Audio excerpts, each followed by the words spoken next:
Hola, mi nombre es Karina Ivette Gómez Aguilar, soy estudiante de Psicología de la Universidad del Valle de México. El título de este video se llama Paradigmas Psicoeducativo. El objetivo de aquí es conocer, entender y decir cada una de sus características de cada paradigma y sus aportaciones en el ámbito de la educación. El primer paradigma del que vamos a hablar es el cognitivo. Este enfoque se refiere al aprendizaje y a la cognición como algo universal, formal y simbólico, y considera el aprendizaje como un cambio en la capacidad potencial que tiene cada individuo para hacer algo. El término cognición se refiere a un conjunto de teorías que proponen una visión contextualizada y a la vez social de la naturaleza del pensamiento y el aprendizaje. Es decir, que para entender el desarrollo psicológico individual es necesario entender el sistema de relaciones sociales y en el que el individuo vive y se desarrolla. Este mismo sistema es a su vez un producto de generaciones anteriores, de forma en que el individuo sitúa históricamente a un heredero de desarrollo cultural. El principal aportador en esta teoría es Vygotsky. Vygotsky nos dice que el conocimiento se adquiere y está ligado a situaciones históricas sociales específicas. ¿Y cómo es que el paradigma aporta en la educación? Bueno, a través de la actividad auténtica de realización de tareas o resolución de problemas realistas y en la interacción social con otros estudiantes y con el profesor, los estudiantes adquieren conocimiento como un conjunto de instrumentos o herramientas con una determinada finalidad. Esto quiere decir que en el ámbito educativo, para un aprendizaje lo llevan en un contexto social, que es donde el alumno y el profesor van a interactuar para aprender algo. Otra teoría importante que debemos recalcar es la teoría conductista del aprendizaje. El conductismo acerca del aprendizaje nos dice que para el sujeto casi todo lo que hace o puede hacer es el resultado de un aprendizaje. Varios autores nos han dado su definición de esto. Por ejemplo, Cambridge caracteriza al aprendizaje como un cambio más o menos permanente de la conducta que se produce como resultado de la práctica. Goldberg y McCune dicen que el aprendizaje es un cambio relativamente estable en la capacidad del individuo determinado por la experiencia. Y en general, el conductismo nos hace hincapié que el aprendizaje es un constructo, no es algo que se observe directamente. Se observa a través de la conducta y a los resultados de los estímulos que la persona recibe.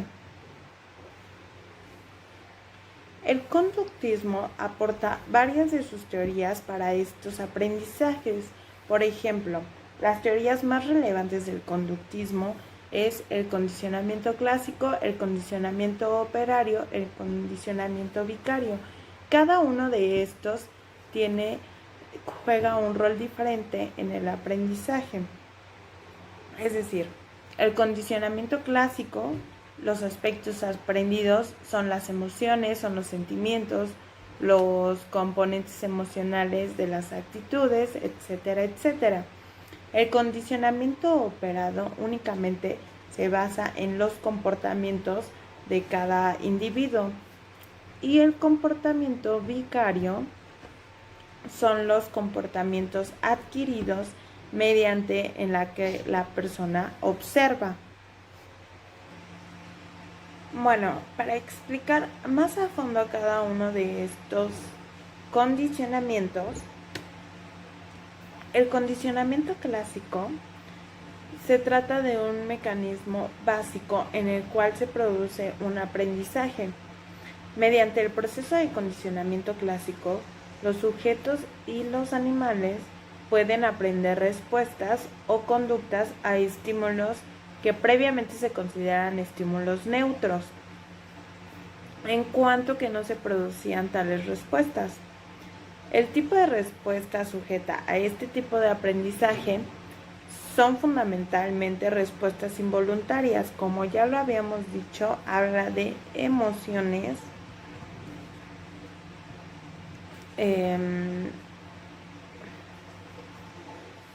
habla sobre emociones, sentimientos, temores, placeres, tensiones, etcétera, todo lo fisiológico que este condicionamiento puede desarrollar.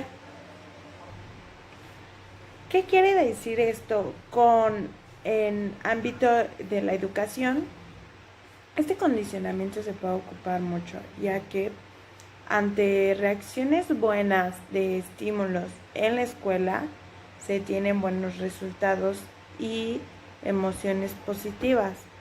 Es decir, si a un alumno lo llaman a que a la pizarra a que anote ciertas cosas y se obtiene un resultado bueno de parte del profesor, este va a ser un estímulo compensatorio para el estudiante.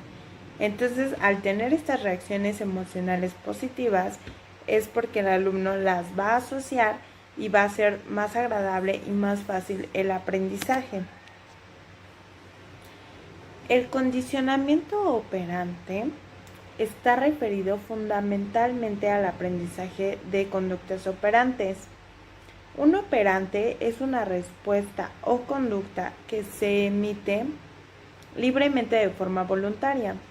Este tipo de conductas operan todo el medio o lo modifican de forma deliberada. Además de estas respuestas, se siguen unas consecuencias que son positivas o pueden ser negativas, agradables o desagradables para la persona que las realiza y que son una condición para que vuelva a repetir tal conducta. Para Skinner, la mayoría de las conductas no son simples respuestas a estímulos, sino que se trata de acciones deliberadas realizadas por una persona o por un animal y están afectadas o modificadas por las consecuencias que se siguen en ellas. El estudio condicionamiento operante es el estudio del efecto que tienen distintos tipos de consecuencias sobre una conducta antecedente del organismo al que están referidas. En términos de Skinner, el condicionamiento operante consiste en un cambio en la probabilidad de aparición de una conducta debido a sus consecuencias. Los elementos básicos del condicionamiento operante es estímulo o situación, respuesta o conducta es igual a una consecuencia. Y por último tenemos al condicionamiento vicario.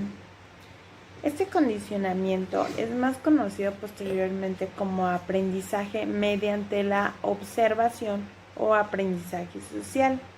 Se produce cuando se aprende mediante la observación de las conductas los demás. Este tipo de aprendizaje no debe confundirse con la imitación.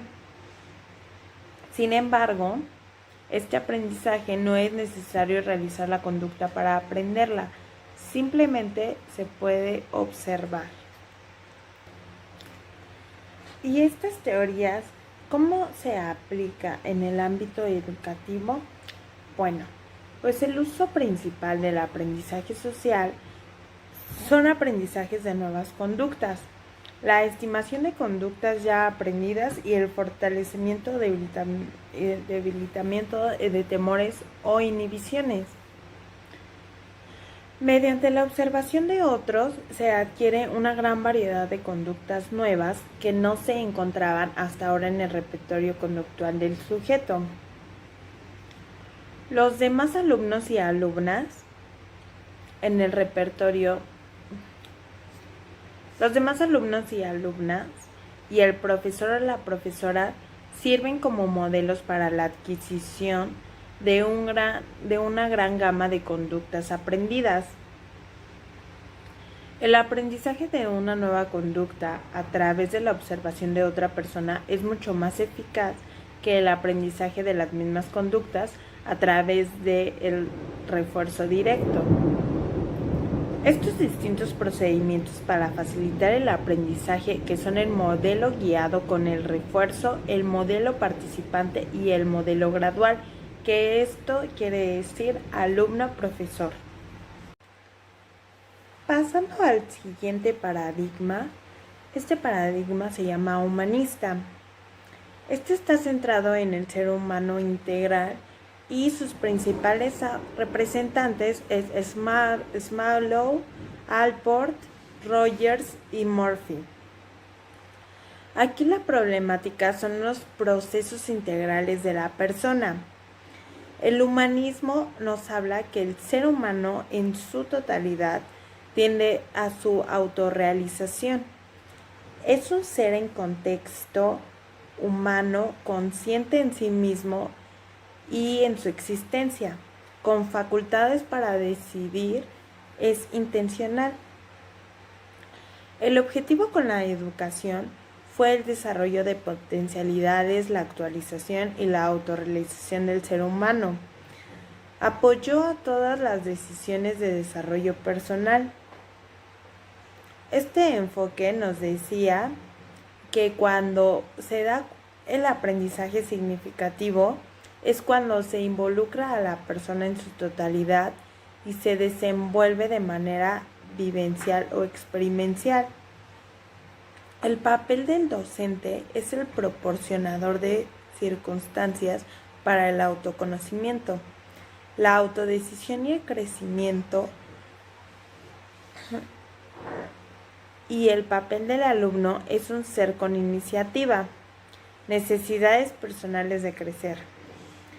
Participan cognitivamente como personas con efectos y vivencias particulares. El humanismo nos dice que a través de programas flexibles se propone el aprendizaje significativo, con primacía de las conductas creativas, proporcionando la autonomía y la cooperación. Las ventajas de este paradigma de aprendizaje es que se logró fomentar el espíritu colaborativo, la autonomía y la toma consciente de decisiones para el buen aprendizaje. Pero dentro de sus desventajas de este paradigma, parece que algunas personas requieren o esperan mayor control y se puede caer en el desdén de lo científico. Este paradigma recupera al ser humano integral y representa un enfoque optimista que había que renovar.